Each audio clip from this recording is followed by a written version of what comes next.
changes doesn't mean you need to reevaluate that situation. So we will do that. And then the immigration issue, again, the problem is the divided government. I too view this as a national security issue as well as a fiscal issue. And I do not support amnesty. I think we need to secure the border and then give businesses the tools they need to root out folks that have broken the law to come here. Because they're not coming here because we're charming. Sorry, folks. They're coming for jobs. And so that is the place, I think, to nip it in the bud there, if we give businesses tools to do that. The problem is the Senate and I'm sure the administration would support amnesty, and those of us in the House are not going to go that route. So I'm not sure how you resolve that. Potential voters. Yeah, do you know what I mean? Yeah. Lynn, thank you again for coming as well. The REINS Act, I'm sure you're familiar with that. I believe it's passed the House, am I correct? Yeah. And we need, what, 4 senators in the Senate to actually pass it? And you might explain what that is. The REINS Act addresses your concern with the overregulation, and basically it just reins in. That's why it stands for something, but right now I can't remember. But yeah, it stands for reining in the regulation. And yeah, we have, as part of our jobs agenda, we have passed that over. See, we feel like we've addressed the issue of jobs in the House with our taxation reform, the REINS Act, and many other regulatory reforms, and tort reform. But we haven't gotten any action out of Harry Reid yet. And I know there are going to be some that say, well, why don't you do more about jobs? Well, we feel like, by addressing those 3 barriers, we have done our job. But there are others that are going to say that the federal government creates jobs, and, why don't we need another stimulus? Well, I will tell you that's not going to work for many of us, because we believe that you all create the jobs, real people, the private sector, as opposed to the federal government. So that's what you'll hear the debate about jobs being. I think we felt like we've addressed it. Lynn, tell me how long that Congress just snuck in a new earmark so that their children's private schools are going to be paid for by the government. Where was that? I'm sure. It was on the internet. It's an email. It's circulating. It's false. Yeah, I'll just caution you. If you Well, get I it, haven't seen that anywhere. it sounds like we can tell you. I know my kid at Washburn Rural High School, I went to pay his fees and I about choked on him. So nobody was paying my fees at Washburn Rural. Yeah, we've been doing that for years. And the other thing is, this committee, who decided? And what happens to the other 500 congressmen during the time that they're doing something together? Well, I think we could all agree that was Harry Reid's idea, I believe, and his piece to that bill that got included. I think probably it's unanimous. Everybody else didn't think it was the thing to do. But basically, it's no different than we've done in many cases, or not me, because I haven't been there that long, but I think history shows they've gone this route before with joint select committees. Just like I'm on the Ways and Means Committee, we talk about all things taxes, trade, Social Security, Medicare, Medicaid. We're tasked with sending something to the full body. These people are tasked with seeing if they can find some savings and send it to the full body. So the rest of us will go about doing our work, but when they produce something, we will take a straight up or down vote. It'll be black-white. In that normally a bill comes out of a committee, we can amend it, that kind of thing.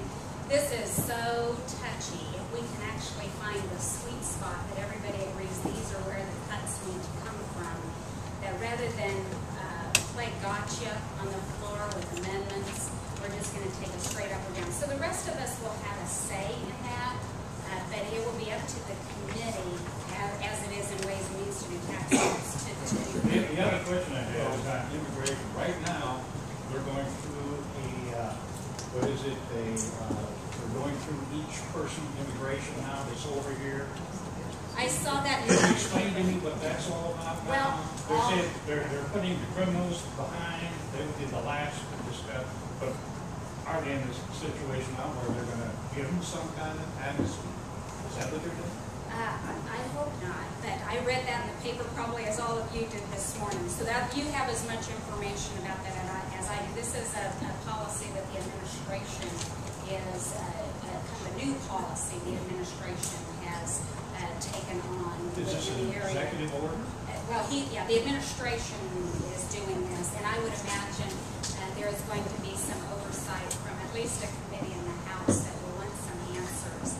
But so many times in this particular administration, and I wasn't there for the last one, so I can't tell you the sins of the previous administration, but I will tell you we are most concerned that this administration is going around the legislative process far too often, whether it's the implementation of cap and trade, even though it failed, or some of these things, and we're concerned, and so we're going to try to shed some light on it at least, and that there will be very little we can do to change it without the Senate's help and the President agreeing. But getting back to this super committee, you painted a nice picture. Now what happens if the triggers go in? Right. And they gut Department of Defense? I'm retired military, that's what I'm concerned about. And do you have any say? Basically, what he's talking about is the agreement that was come about just right before, well, like August 1st or August 2nd, where budgets were cut and then a committee was in place, and they are to come up with an additional 1.5 trillion in savings and then kick that out for the straight up or down vote. But what he's referring to, if that fails to happen, if the people are unable to come together and agree on something, and it takes both parties agreeing, seven people, there's 6 from each party, so it takes 7 people, that means somebody on the other side has to agree, then it comes out. What he's talking about, if they can't find an agreement, then this automatic sequestration goes into effect. So there's an automatic plan, and that is ugly. It is what no one wants, and it was by design that they did it in order to really put pressure like we've never seen on those individuals in that committee to get her done. And if they don't, there are a lot of cuts to defense. There are cuts to programs that would really be hurt. So I guess that's our incentive to do our job.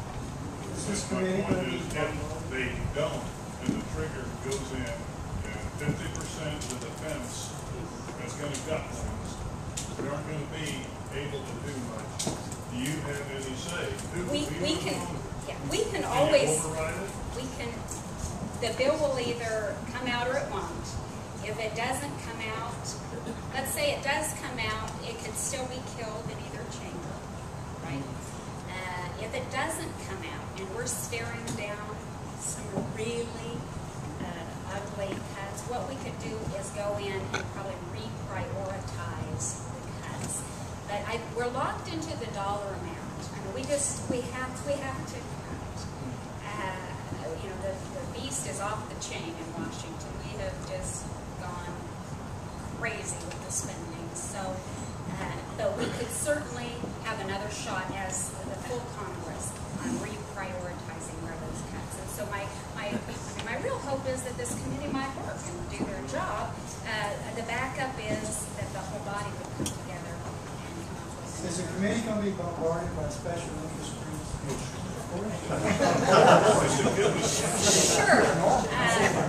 Sure, they are, but just so you can appreciate, there's not one person in Washington that can vote for me. I don't work for anybody in Washington, so.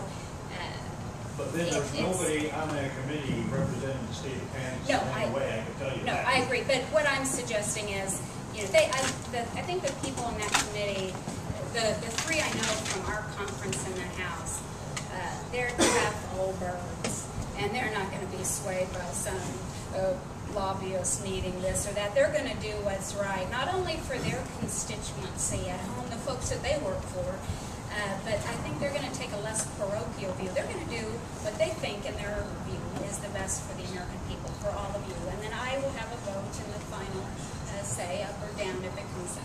Hi, I'm John Boyd. I've lived in the Lawrence area and now Perry for 35 plus years. I think I'm a cancer. You are. But first of all, I'm the triple threat. I'm 100% disabled with a brain injury, I'm a veteran, and I'm getting care at the VA. And I'm on Medicare, which, quite frankly, I'm happier to be with the VA. The VA is doing an extraordinary job. And their number one problem, I went around Topeka yesterday, day before yesterday, talking to the nurses and people there, saying, I'm going to talk to this congressman, what does VA need? Doctors. That's the big critical issue right now for the VA. Second, as veterans, we talk all the time at the hospital. I have to go there 3 times a week for OT, about what can we do to save the VA money. Now, because of my injuries, I can be assigned personal care worker, which would cost minimum about $12,000 to $15,000 a year. I got a service though. It costs nothing. Well, it cost me $35 to get them out of town, and $250 training at K-State. Okay? Cheap. Normally, and this is the concern with the vets with dogs now, so this little guy has a little tag and a microchip in his ear. Philosophically, I'm opposed to the microchip, but normally, my first service dog had big tags with TBI and PTSD and all my injuries square on it, which is a violation of the HIPAA, Health Information Privacy Act. This dog has a little 800 number, registration number, and a microchip, costing $6. And if some of the airlines are the worst offenders, really have to know what's wrong with me, they can call that number. $6 instead of, well, an assigned service dog trained and everything else is about almost $20,000. Okay, we are thinking as vets, what can we do to start cutting? And on your webpage, I don't have access to the internet. And the companies can pay for it, not the vets, to get us more people on the internet. You really have to. But on your website, could you do this favor? Not just put on what you voted for in the past, but would you please put what you didn't vote for in the line? Okay? Mike, But her record of voting is on there. But what I saw was, we voted for this in the there. past, but I want to know, and this is what a we'll couple give vets you brought up. an email address on Thomas. It's a library. You can go in and search any vote that. Yeah, but the we'll only- get you the link. The only way I can get on the internet is go to the VA, but I don't have an email address. Okay. So if I submit something to you, it's rejected. Okay. Bill or Pat will get with you and we'll get Okay. you that link because that is something that you all need to have access to be able to see how he voted. And thank you for your service. And again, taking care of our retired. Our retired.